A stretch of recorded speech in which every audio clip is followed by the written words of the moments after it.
नमस्कार, corona update में एक बार फिर आप सभी का स्वागत है। दोस्तों, आजकल एक नया टर्म हमने ईजाद किया, पता नहीं ये हकीकत में है या नहीं, हो सकता है, वो है कोरोना फोबिया। जिस तरफ लॉकडाउन के दौरान जो हमें इंस्ट्रक्शंस दी गई हैं उसमें कहा गया कि हमें बार बार हाथ धोना है, चीज़ों को डिसइंफेक्ट करना है, बाहर से आते हैं भतेरा कुछ आप सभी कुछ जानते हैं। ऐसे में कुछ लोग तो उसको बहुत प्रॉपर्ली फॉलो कर रहे हैं, कुछ उसको फॉलो नहीं कर रहे हैं और कुछ हद से ज़्यादा फॉलो कर रहे हैं। वो इस हद तक कर रहे हैं कि वो एक अजीब सी बीमारी जैसी लगती है। बार बार हाथ धोना, दूसरों से झगड़ा करना, उनको फोर्स करना, चीज़ों से डरना। एक होता है कॉशन, एक होता है एक्सेसिव कॉशन, यानी कि एक होती है सावधानी, एक जो होती है बहुत ज़्यादा सावधानी। इस तरह का बिहेवियर हमारे दर्शकों में हमें मिला है और उन्होंने हमसे रिक्वेस्ट की थी कि इस टॉपिक पे बात की जाए। तो सवाल ये उठता था कि किससे बात की जाए। तो आज मैं अपने ही घर से जुड़ रहा हूँ और मैं जुड़ रहा हूँ लक्ष्मण यादव से, जिन्होंने अग्री किया हमसे बात करें। ये काउंसलिंग साइकोलॉजिस्ट है। चलिए शुरू करते हैं उनसे। लक्ष्मण जी, स्वागत है आपका। लक्ष्मण जी, मैं आपसे ये पूछने जा रहा था, मैंने आपके कुछ और वीडियोस भी देखे हैं और मैंने पाया है कि आप उसमें लोगों से कह रहे कि चिल, थोड़ा सा रिलैक्स करो। आप ऑफ कोर्स इतना ही नहीं बोला था, आपने तो बहुत कुछ बोला था, लेकिन जो मुझे सार समझ में आया वो ये आया। लेकिन मेरा सवाल ये उठता है, कोविड-19 इस बुरी तरह से फैला हुआ है इंडिया में, हालत ख़राब है, लॉकडाउन है, सील हो चुके एरिए। लॉकडाउन में हम चले तो गए हैं, लेकिन किसी के पास ये प्लान नहीं है कि हम लॉकडाउन से बाहर कैसे निकले। ये सिर्फ इंडिया का हाल नहीं है, ये पूरी दुनिया में यह हाल चल रहा है। और आप एक तरफ कह रहे हैं कि चिल करो। ना चिल करो मतलब ये नहीं कि you know what I am saying कि रिलैक्स रहो, स्ट्रेस ना लें। तो मेरा आपसे सीधा सीधा सवाल है कि कोविड-19 से क्या हमें डरना नहीं चाहिए? ये दुनिया की आज जो सबसे बड़ा पैंडेमिक सिचुएशन है कोरोना को लेकर के, वो आप सब वाकिफ़ है, हम सब वाकिफ़ है। देखिए, जब आप बात करते हैं कि कोरोना से डरना चाहिए कि नहीं डरना चाहिए, तो मैं तो कहूँगा कि नहीं डरना चाहिए, आपको सतर्क रहना चाहिए। थोड़ा इसको समझना होगा कैसे। जब आप कोरोना डिजीज़ की बात करते हैं, जो एक वायरस है, और जो डर है वो एक इमोशनल स्टेट है। डर क्या है किसी को नहीं पता। अब बता सकते हैं डर क्या है? हर इंसान को अपना अपना अलग अलग चीज़ों से डर होता है। किसी को फेल होने से डर लगता है, किसी को सक्सेस ना मिला तो क्या होगा उससे डर लगता है, किसी को ऑफिस में इतना ज़्यादा काम है कि उस काम को लेकर के वो कर पाएगा कि नहीं कर पाएगा, उस बात का डर रहता है। अब यहाँ जब हम कोविड-19 की बात करें तो कोविड-19 से क्या डर है कि भाई मुझे हो जाएगा तो फिर ये हो जाएगा, फिर वो हो जाएगा। एक ऐसा डर जो है ही नहीं, लेकिन फिर भी होने का एहसास कराते रहता है आपको लगातार। तो जब डर आता है आपके माइंड में, देखिए डर से नुकसान क्या होता है मैं वो बता रहा हूँ। जब डर आपके माइंड में एक बार घर कर जाता है तो वो सारी आपकी जो भी पॉजिटिव और जो एक लॉजिकल थिंकिंग है उसको ख़त्म कर देता है। क्योंकि डर अपने साथ अकेले नहीं आता है, वो एंक्शियसनेस लेके आता है, वो घबराहट, बेचैनी, कॉन्फ्लिक्ट, गुस्सा, कितना कुछ वो लेकर के आता है। और जब वो आ जाता है तो आपका दिमाग कुछ इस तरह से बना हुआ कि एट ए टाइम आप एक ही चीज़ पे फोकस कर सकते हैं। जैसे यहाँ बैठे बैठे देखेंगे, जब ये वाला कोना देखेंगे तो वो वाला कोना नहीं दिखाई देगा घर में, और जब वो वाला कोना देखेंगे तो ये वाला कोना नहीं दिखाई देगा। आप एक साथ दो गाना नहीं सुन सकते, एक साथ दो तरह के खाना नहीं खा सकते। तो अब सोचिए, जब आप डरने लगेंगे तो फिर तो आपकी सारा जो ये माइंड का प्रोसेसिंग है और ये जो भी माइंड बॉडी का एक जो कॉम्बिनेशन है वो गड़बड़ हो जाएगा। क्योंकि फिर उसी को रैशनलाइज करने के चक्कर में आपका सारा टाइम ख़राब होता जाएगा और एक दूसरे जो चीज़ें हैं जो आपकी प्रायोरिटी पे हैं वो पेंडिंग होती चली जाएगी, क्योंकि सारा दिन तो आप डरते रह रहे हैं। तो अब आप पूछेंगे कि भाई इस डर को दूर कैसे करें। तो देखिए, सबसे पहले जिस डर को आप लेकर के आ रहे हैं अपने माइंड में, एक बार उसको वेरीफाई करिए कि आपको क्यों डरना चाहिए इस चीज़ को लेकर के, और वो डरने के पीछे का रीज़न क्या है, और जहाँ प्रॉब्लम है वहाँ सोल्यूशन है। तो अगर जो कोई चीज़ आपको डरा रही है तो उस डर से निकलने के लिए सबसे बेहतर चीज़ क्या होती है कि हैव अ बेटर इन्फॉर्मेशन। कोविड-19 को लेकर के जितनी भी भ्रांतियाँ फैली हुई हैं पूरी दुनिया में, न्यूज़ से, चाहे आप न्यूज़ देखिए, पेपर देखिए, जहाँ भी देखिए कोविड-19 से ये इतने लोग मर गए, इतने लोग अफेक्टेड हो गए, वो दूसरे लोग हैं। आप अच्छे हैं, बेहतर हैं, घर में बैठे हुए हैं, आप लॉकडाउन के पीरियड में सारा वो सावधानियां जो बरतनी चाहिए वो बरत रहे हैं, फिर आप क्यों डर रहे हैं? तो प्रॉपर इन्फॉर्मेशन क्या लेना है दिमाग के अंदर, क्या नहीं लेना है, इस बात का अगर जो आप प्रॉपर नॉलेज रखते हैं, होता है ना कि कई बार ऐसा होता है कि हमारा पेट होता है और आप कुछ भी नहीं खाते हैं, और जो कुछ भी खाते हैं तो वो बाहर फेंक देता है, कैसे, वोमिट करा देता है या लूज मोशंस हो जाते हैं। तो बेस्ट क्या है कि खाने से पहले एक बार ध्यान रखिए कि आप क्या खा रहे हैं, क्या नहीं खा रहे। वैसे ही माइंड होता है, माइंड में जब आप कोई भी ऐसी बकवास चीज़ें डालेंगे तो वो भी वोमिट करता है, और उसका रिएक्शंस क्या आता है, घबराहट, बेचैनी, गुस्सा, नींद नहीं आना और तमाम तरह की साइकोलॉजिकल इश्यूज आने शुरू हो जाते हैं।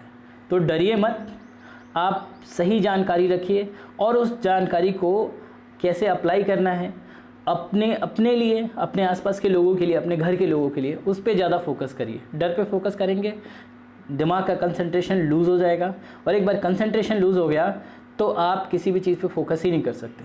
डॉक्टर साहब, आपके जवाब तो मैंने सुन लिया, फिर भी मेरे दिमाग में ये क्वेश्चन आ रहा है कि जब हमें कहा गया है कि सावधानियां बरतनी हैं, कॉशियस रहना है, तो अगर किसी को फोबिया हो भी गया है कि कोई चीज़ को कोई हाथ लगा रहा है, ऑब्सेसिवली उसको साफ़ कर रहा है, दूसरों को भी फोर्स कर रहा है, तो ये तो अच्छी बात है। फोबिया इस दौर में होना कौन सी गलत बात है? गलत और सही हमारे जीवन का एक हिस्सा है। कोई भी फोबिक नहीं रहना चाहता है, कोई जानबूझ के नहीं डरता है। वो चीज़ें उसके अंदर आ जाती हैं और वो कैसे आती हैं उसे खुद भी नहीं पता होता है। सबका अपना अपना डर होता है, और ये डर जिसके पीछे कोई रीज़न नहीं होता है, मतलब कोई लॉजिक नहीं होता है, लेकिन आप डरते हैं फिर भी। किसी को हाइट का डर रहता है, किसी को जानवर से डर लगता है, किसी को लिफ्ट में अंदर जाने से डर लगता है, सोशल गैदरिंग में डर लगता है, किसी को खुली जगहों से डर लगता है। तमाम तरह की फोबियाज़ हैं। तो फोबिया होना कोई गलत नहीं है, लेकिन इसके सिम्टम्स जब आते हैं तो आप कई ऐसी गलतियां करना शुरू कर देते हैं जब जो नहीं करना चाहिए। तो फोबिया अगर जो किसी में आ गया है तो उसके लिए बहुत सारी साइकोथेरेपीज़ है, मतलब साइकोथेरेपेटिक टेक्निक्स है जो फोबिया को ठीक किया जा सकता है, या और भी बहुत सारे ऐसे तरीके हैं जिससे फ़ोबिया को ठीक किया जा सकता है। लेकिन दो बातों में आपको समझना होगा, फ़ियर और फोबिया ये थोड़ा अलग अलग चीज़ है, राइट। फोबिया का एक अलग डायग्नोस्टिक क्राइटेरिया होता है, और कई बार फ़ियर और फोबिया एक जैसे ही लगते हैं, लेकिन अगर जो डायग्नोस्टिक क्राइटेरिया के हिसाब से बात करेंगे तो फोबिया में कुछ पर्टिकुलर सिम्टम्स देखते हैं 6 महीने के लिए, उसके बारे में हम अभी बात करेंगे। तो वो अगर जो आता है तो वहाँ पे वो इंसान फोबिक हो सकता है। और दूसरी बात कि कोई भी ऐसी साइकोलॉजिकल डिसऑर्डर है वो किसी में भी हो सकता है, लेकिन जहाँ प्रॉब्लम है वहाँ सॉल्यूशन है। सो मैं जैसा हमेशा कहता हूँ कि ऑलवेज़ बी सॉल्यूशन ओरिएंटेड, क्योंकि प्रॉब्लम को लेके आप कंटिन्यू करेंगे तो आप उसमें ज़्यादा फंसते चले जाएंगे, और एक ऐसा दलदल है जिससे आप निकल नहीं पाएंगे। ओके लक्ष्मण जी, मैं ज़रा अपना क्वेश्चन का रुख बदल रहा हूँ, थोड़ा सा मूड और टोन दोनों चेंज कर रहा हूँ। देखिए, हम इस वक्त अपने घर में बैठे हैं, सब लॉकडाउन में हैं, और हर कोई वही कर रहा है जो उससे कहा गया है।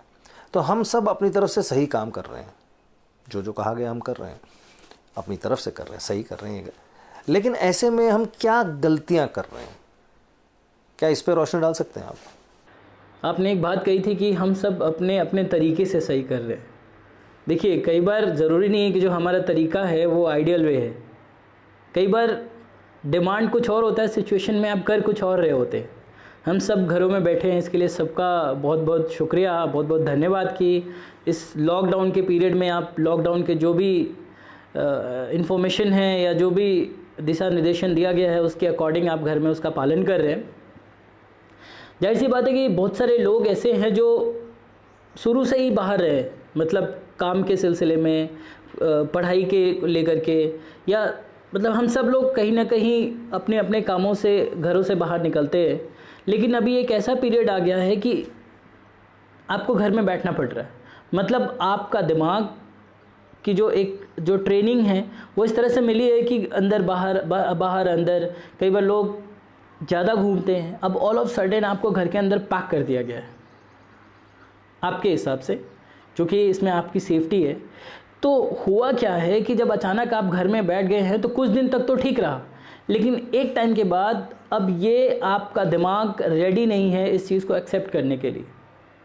तो कॉन्फ्लिक्ट आना शुरू हो जाता है, एक अंतर्द्वंद चलता है, कब ख़त्म होगा, होगा कि नहीं होगा, क्या होगा। तो आप लगातार उसके बारे में सोचना शुरू कर देते हैं और वहाँ पे इरिटेशन बढ़ता है आपका। अब जैसे जैसे आपका इरिटेशन बढ़ेगा, आपके इमोशन चेंज होना शुरू हो जाएंगे। जब इमोशन चेंज होगा तो आपका बिहेवियर भी चेंज होना शुरू हो जाएगा। जैसे होता है किसी को आप गुस्सा करते हैं तो अंदर गुस्सा होता है लेकिन वो आपके बॉडी में दिखता है। तो गलतियाँ हम क्या करते हैं, गलतियाँ ये करते हैं कि बहुत ज़्यादा मीडिया, सोशल मीडिया का इस्तेमाल कर रहे हैं, एक्सेसिव। कोई भी दुनिया में ऐसी चीज़ नहीं है जिसका साइड इफ़ेक्ट नहीं है एक्सेसिव यूज़ करने पे, वो कुछ भी हो सकता है। मीडिया, सोशल मीडिया आपके एंटरटेनमेंट के लिए बना हुआ है, आप उसका उतना ही इस्तेमाल करिए जितना एक ऑप्टिमम लेवल हो तय किया गया, जो एक मानक तय किया गया है। बहुत ज़्यादा टीवी देखते हैं, दिन भर न्यूज़ न्यूज़ न्यूज़ न्यूज़, या फ़ोन पे दिन भर बातें कर रहे हैं, या पता लगा कि आजकल बहुत सारे ऑनलाइन गेमिंग हैं जो दोस्तों के साथ खेले जा रहे हैं। जब कोई चीज़ लगातार आप काम करते रहते हैं ना, तो दिमाग आपका थकने लगता है, और जब वो थकता है तो उसके आउटबर्स्ट इफेक्ट देखने को मिलते हैं, है ना। मतलब लगातार कोई चीज़ आप काम करते रहेंगे तो दिमाग इरिटेट होता है, और एक बार जब वो इरिटेट होता है तो वो इरिटेशन आपके बिहेवियर में दिखता है। आप गुस्सा करेंगे अपने आसपास के लोगों पे, और वहाँ पे प्रोजेक्शन होगा कौन आपका जो सबसे कमज़ोर है घर में, या जहाँ पे आप इजीली अपने आप को प्रोजेक्ट कर सकते हैं।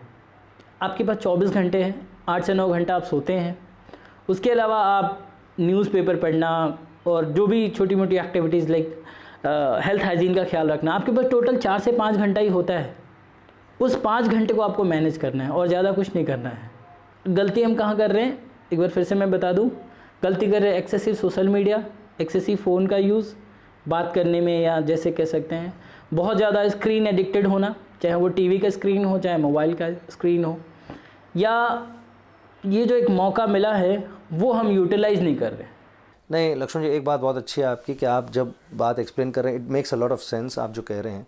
I am sure you are excellent counsellor. तो मैं एक क्वेश्चन मैं पहले ही पूछ चुका हूँ, लेकिन मैं आपसे पूछना चाहता हूँ कि हम सब अपने घर में बैठे हैं, कूप्ड अप यानी बंद हैं। कोई किताबें पढ़ रहा है, कोई फिल्में देख रहा है, कोई न्यूज़ देख रहा है, कोई रेडियो कर रहा है, और जैसे जैसे हमें न्यूज़ मिलती जा रही है और जैसे जैसे हम अपने आप को एजुकेट करते जा रहे हैं, गुस्सा आते जा रहा है। ज़रूरी नहीं कि बाहर की चीज़ों से आ रहा है, अपनी सिचुएशन पे भी आ रहा है, कंडीशन पे भी आ रहा है, देश के ऊपर भी आ रहा है, लोगों के ऊपर भी आ रहा है, और गुस्सा आ ही रहा है, ना चाहते हुए भी आ रहा है। कुछ लोग तो ऐसे कि अपना आपा खो देते हैं, मतलब उनसे बात करना ही बेकार हो गया है। They are just non communicative, उनसे बात करो तो झड़पेंगे, उल्टी सीधी बात करेंगे। ये जो अजीब सा सिनेरियो हो गया है, एक घुटन सी आ गई है, इसको कैसे मैनेज और टैकल किया जा सकता है?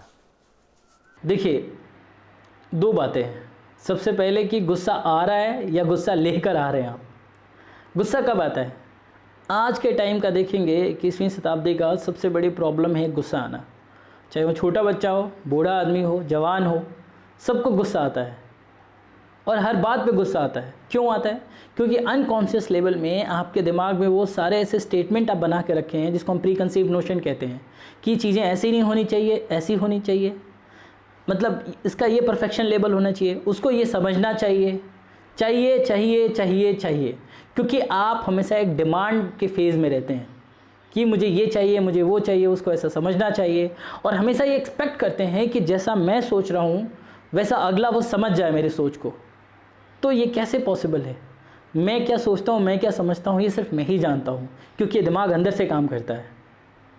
और इस अंदर वाली थॉट को जब आप किसी और के अंदर डालना चाहते हैं तो वो तो एक अलग तरीके से पला बढ़ा है, सीखा है, समझा है, उसकी अपनी खुद की एक सेल्फ अंडरस्टैंडिंग है, सेल्फ परसेप्शन है। यही तो क्वालिटी हम ह्यूमन बीइंग की। लेकिन वहाँ पे हम रिजिड हो जाते हैं, और रिजिडिटी हमें तोड़ देती है। कैसे? जब आप डिमांडिंग हो जाते हैं तो आप रिजिड होते हैं। जो टाइट शीट टकरा के देखिए, कोलैप्स होगा, कॉलिजन होगा, तो फिर तबाही आएगी। तो आपका सिचुएशन भी रिजिड, आप भी रिजिड, और वहाँ पे जब दोनों चीज़ें टकराती हैं तो एंगर आना बहुत लाजमी है, और नुकसान भी होना बहुत लाजमी है। दूसरी चीज़, आप क्या कर सकते हैं एंगर के लिए, कंट्रोल कैसे कर सकते हैं? एंगर को कंट्रोल करने के लिए सबसे पहले तो आप एंगर को कंट्रोल तक ही क्यों जाएंगे? मैं कहता हूँ कि आप शुरू से ही उस हर तथ्यों को समझिए कि उसमें, जैसे कि विश कर सकते हैं आप, सिंपल वे में कहूँ तो इच्छा रखिए चीज़ों की कि चलो आई विश कि ऐसा ना हो, अगर जो हो जाता है तो फिर मुझे क्या एक्शन लेना है। जब आप ऑलरेडी इस चीज़ के लिए प्रिपेयर्ड रहेंगे, होता क्या है कि कोई भी सिचुएशन जब होती है तो उसमें एक नया एक्सपीरियंस फॉर्म करती है जिसका आपका कॉन्शियसनेस एक्सपैंड होता है। तो जब आप एंगर कर देते हैं तो जो एक एक्सपेंशन है, जो एक्सपेंड होना चाहिए, वो बस लिमिटेड हो जाता है, वहीं पर रुक जाता है। इसीलिए देखिए, जो भी इस तरह के व्यक्तित्व है जो बहुत बात बात पे गुस्सा करते हैं, वो बहुत अपने लाइफ में एक्सप्लोर नहीं कर पाते हैं, शायद कर भी पाते हैं तो उसको एंजॉय नहीं कर पाते हैं। तो एंगर को मैनेज करना है तो सबसे अच्छी बात है कि आप उस मैनेज तक ही क्यों अपने आप को लेकर के आएंगे। मैं कहता हूँ कि जहाँ प्रॉब्लम है वहाँ सोल्यूशन है। तो जैसे ही कोई प्रॉब्लम अराइज हुई, लुक एट योर सोल्यूशन। क्योंकि एंगर तो तभी आना शुरू हो जाता है ना, क्योंकि जब आप डिमांड करना शुरू कर देते हैं तो डिमांड एक बार ज़रूर वेरीफाई करिए कि जो मैं कर रहा हूँ वो वहाँ पर रेलेवेंट है कि नहीं है।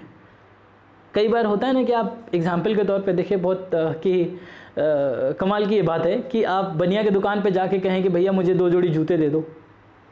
मतलब सही जगह पे आप सवाल गलत पूछ देते हैं या गलत जगह पे आप सही डिमांड करते हैं, दोनों में मिसमैच होता है। मिठाई की दुकान पे गए और बोले कि भैया 10 मीटर कपड़ा दे दो, वो कहाँ से देगा? आपका कपड़ा डिमांड सही है पर जगह गलत है। या आप कपड़े की दुकान पे जाके मिठाई मांगने लगे। तो सबसे पहले आप ये देख लीजिए कि कहाँ पे क्या डिमांड कर रहे हैं, एग्जैक्टली क्या होना चाहिए। विश करिए, खुश रहिए। तो लक्ष्मण जी, मैं आपसे फिर एक $1 मिलियन क्वेश्चन पूछता हूँ, क्योंकि लोगों के दिमाग में ऐसा 3-4 चीज़ें ही होती हैं डॉक्टर से पूछने के लिए, एक्सपर्ट से पूछने के लिए, कि अगर किसी बीमारी की बात हो रही है, किसी कंडीशन की बात हो रही है, तो कहते हैं कि भैया ये क्या है, क्या ये मुझे हो सकता है, क्या मैं इससे बच सकता हूँ या सकती हूँ, और अगर नहीं बचे और हो गया तो इसका इलाज क्या है। तो मैं भी इलाज की ही बात कर रहा हूँ। अभी हमने गुस्से की बात की, गुस्सा आ रहा है हमें घर में बैठे बैठे, तो सवाल एकदम $1 मिलियन क्वेश्चन कि क्या हम एंगर मैनेजमेंट घर से ही कर सकते हैं? Can something be done? देखिए, आप क्या कुछ नहीं मैनेज करते हैं। आप पैसा मैनेज करते हैं, आप घर मैनेज करते हैं, आप टाइम मैनेज करते हैं, बहुत कुछ आप मैनेज करते आए हैं अभी तक और आगे भी करते रहते हैं। तो आप एंगर को क्यों नहीं मैनेज कर सकते? लेकिन मैनेजमेंट तक पहुंचने से पहले आप थोड़ा एंगर को समझ लीजिए कि एंगर आ क्यों रहा है। कोई चीज़ आग लग गई, उसके बाद आप बुझा रहे हैं तो ठीक है, लेकिन तबाही तो हो गई ना। हर दूसरा आदमी आज के टाइम पे देखेंगे तो उसको गुस्सा आना लगता है कि बहुत नॉर्मल है, बट ये नॉर्मल नहीं है। आपको इंटरनली बहुत कुछ नुकसान करके वो एक बार का गुस्सा चला जाता है और आपको पता भी नहीं चलता है। इंटेंजिबल होता है इसका नुकसान। उसकी भरपाई आप करते हैं कैसे? एंगर का नींद नहीं आना, हाइपरटेंशन, ब्लड प्रेशर, भाई इतना ज़्यादा प्रॉब्लम्स है। और यही छोटी छोटी प्रॉब्लम को हम इग्नोर करते हैं और उसका मेन कारण क्या होता है? एंगर। एक छोटी सी बात, एंगर। अब एंगर आता कहाँ से है? एंगर वहाँ से आता है जो चीज़ आपके हिसाब से नहीं हुई या पर्टिकुलर पर्सन ने आपको नहीं समझा। तो आपके पास वहाँ 2 ऑप्शंस होते हैं, आप तो एक्ट करिए या रिएक्ट करिए। लेकिन चूँकि आपकी ट्रेनिंग ऐसी रहती है कि आप रिएक्ट करते हैं पहले, आप एक्ट नहीं करते, राइट। दूसरी चीज़, आप फ्लैक्सिबल नहीं रहते। आप अपने ही थॉट्स के साथ आप हाई लेवल पे रिजिड रहते हैं, सेल्फ इवोल्यूशन नहीं करते आप। होता है ना कि आप कोई भी चीज़ है, आप एक काम कर सकते हैं। देखिए सिंपल सा आपको मैं एक टेक्निक बताता हूँ। एक पेपर उठाइए, उस पर एक बीच में ड्रॉ करिए लाइन, एक तरफ लिख दीजिए आपकी स्ट्रेंथ क्या है और आपका एरिया ऑफ इम्प्रूवमेंट क्या है। तो जो आपका एरिया ऑफ इम्प्रूवमेंट है, जहाँ जहाँ पे आप इम्प्रूव करना चाहते हैं, चाहे वो रिलेशनशिप को लेकर के हो, चाहे वो पर्सनल गोल्स हो, या किसी भी तरीके की आपके अंदर ऐसी चीज़ है जो, क्योंकि हम खुद को सबसे बेहतर समझते हैं कि मेरी क्या कमियां हैं, क्या अच्छाइयां हैं, क्या बुराइयां हैं। तो सेल्फ एवोल्यूशन करना शुरू कर देंगे तो आपको एक एक चीज़ पता चलते जाएगी और उस पर 2-2 हफ्ते काम करिए, बहुत आराम से आप मैनेज करके आप अपने आप को खुशहाल बना सकते हैं। क्योंकि क्वेश्चन को समझना ही आंसर को बेहतर तरीके से लिख सकते हैं आप। मैं यूँ कहूँ कि आप बेहतर क्वेश्चन को समझेंगे तो उसका आंसर भी आप बेहतर तरीके से लिखेंगे। तो सबसे पहले समझिए तो सही कि जो आपके लाइफ में क्वेश्चंस आ रहे हैं वो क्यों आ रहे हैं, उसके पीछे का क्या कारण है, एंड हाउ कैन आई कोप। क्योंकि देखिए ना, एंगर सिंपल से मैं एक बात बताऊँ, एक छोटा सा एग्जाम्पल देता हूँ, देन आई कंक्लूड। आपका बॉस आपके सामने है, आपको लाख गुस्सा आएगा, लेकिन फिर भी आप आराम से खड़े रहेंगे मुस्कुराते हुए, इसका मतलब आपके अंदर वो टॉलरेंस है। लेकिन वहीं जब आपका बच्चा जब घर में कोई छोटा मोटा प्रॉब्लम करता है तो आप उस पर खटाक से आप एक्सप्लोड हो जाते हैं, फट पड़ते हैं आप बिल्कुल। तो आपके माइंड को अच्छे से पता रहता है कि कहाँ रिएक्ट करना है, कहाँ नहीं रिएक्ट करना है। इसका मतलब आपका माइंड अच्छे तरीके से काम कर रहा है, मतलब आपके अंदर वो टॉलरेंस लेवल है। बट मैं कहता हूँ टॉलरेट क्यों करना किसी चीज़ को, क्योंकि वो भी एक अलग तरीके की नेगेटिव एंग्जाइटी क्रिएट करती है। आपको अगर जो आंसर जानना है तो पहले क्वेश्चन को समझिए, सेल्फ एवोल्यूशन करिए, फ्लैक्सिबल रहिए, विश करिए चीज़ों को कि आई विश कि ऐसा ना हो, क्योंकि ये सृष्टि आपके हिसाब से नहीं चल रही है, आपको यहाँ पे थोड़ा एडजस्ट करना पड़ता है, राइट। तो ध्यान रखिए कि आपकी कैपेसिटी क्या है और आपका डिमांड क्या है, दोनों के बीच में जितना अच्छा समन्वय रहेगा उतना ही लाइफ आपकी ग्लो करेगी और आप मुस्कुराते रहेंगे। बिल्कुल दुरुस्त। लक्ष्मण जी, तो मुझे ये बताइए, मैं हमेशा हर एक्सपर्ट से, किसी डॉक्टर से, हर किसी से मैं ये क्वेश्चन पूछता हूँ कि अगर आपको कोई मैसेज देना हो तो क्या होगा। आपसे मैं ये नहीं पूछूंगा, आपसे मैं ये पूछूंगा कि अगर मैं आपसे ये पूछूं कि खुश रहने के लिए हम क्या कर सकते हैं, ख़ास तौर से इस कंडीशन और सिचुएशन में, तो आप क्या कहना चाहेंगे? देखिए, वैसे तो हमारा ये जीवन का आधार ही ये अलग अलग इमोशंस है, दुख, सुख, गुस्सा, हंसना, रोना, it's all part of a life. Tips की ज़रूरत नहीं है, आपको बस थोड़ा समझने की ज़रूरत है। जिस दिन आप ये समझ जाएंगे, ये पूरी ज़िंदगी एक टिप्स के समान ही रहेगा आपके लिए। सबसे पहला जो चीज़ होता है, 3-4 चीज़ें मैं बता देता हूँ। पहली बात कि मोमेंटम रहना, दूसरा सेल्फ एवोल्यूशन करते रहना टाइम टू टाइम, क्योंकि जैसे जैसे आपकी एज बढ़ती है ना, आपके थॉट में भी चेंजेस आते हैं और उस हिसाब से हमें एडजस्ट करते रहना चाहिए।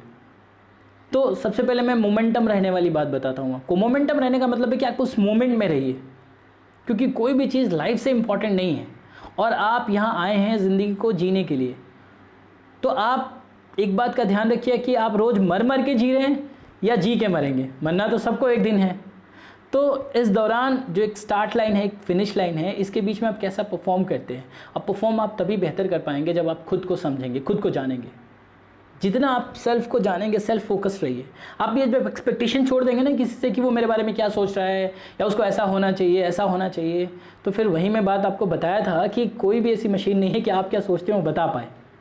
तो उससे ज़्यादा खुद पे भरोसा और खुद पे एक्सपेक्टेशंस रखिए पॉजिटिव वे में। दूसरी चीज़, मोमेंटम रहने का मतलब ये है कि मैं अभी यहाँ पे आपसे बात कर रहा हूँ तो मेरा सारा फोकस आप पे है।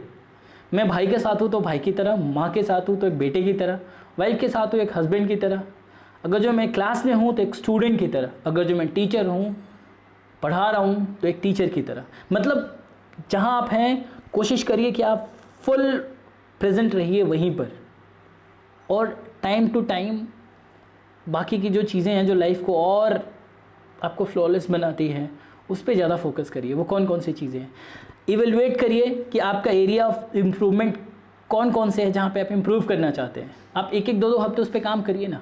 आपको बस एक ब्रेन को, कहते हैं ना हमारे ब्रेन में न्यूरो पाथवेज होते हैं और वो न्यूरो पाथवे हमारे हैबिट बिल्ड करते हैं। वो हेल्दी भी होता है, अनहेल्दी भी होता है।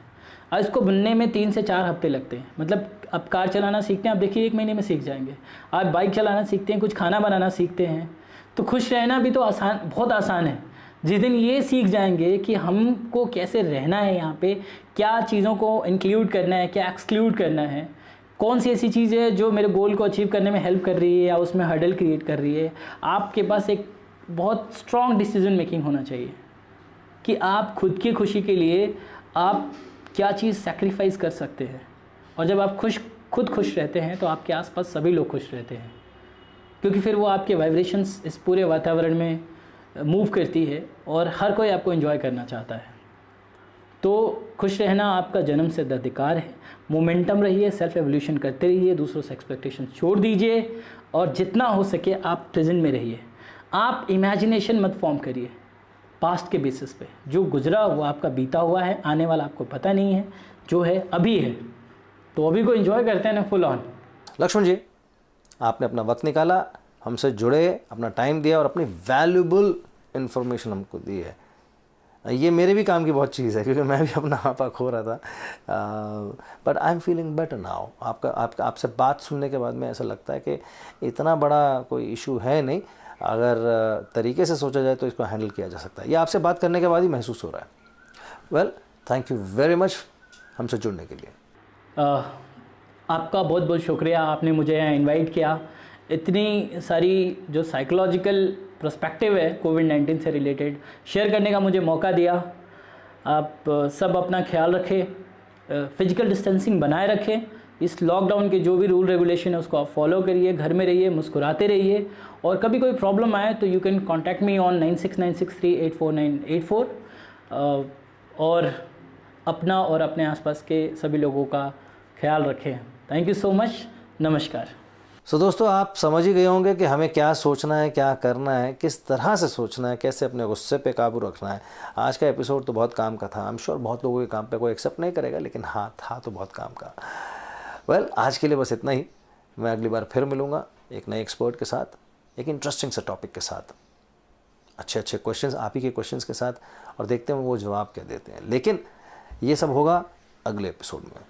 वेल, तब तक आप अपना ख्याल रखिए, खुश रहिए, स्ट्रेस फ्री रहिए, लॉकडाउन में रहिए, सेहतमंद रहिए, क्योंकि सेहत है तो सब कुछ है। अब देखिए care world TV live streaming care world TV live app पर iOS और एंड्रॉइड पे उपलब्ध, www.careworldtv.com पे भी उपलब्ध है। कृपया सब्सक्राइब करें हमारा care world TV YouTube channel.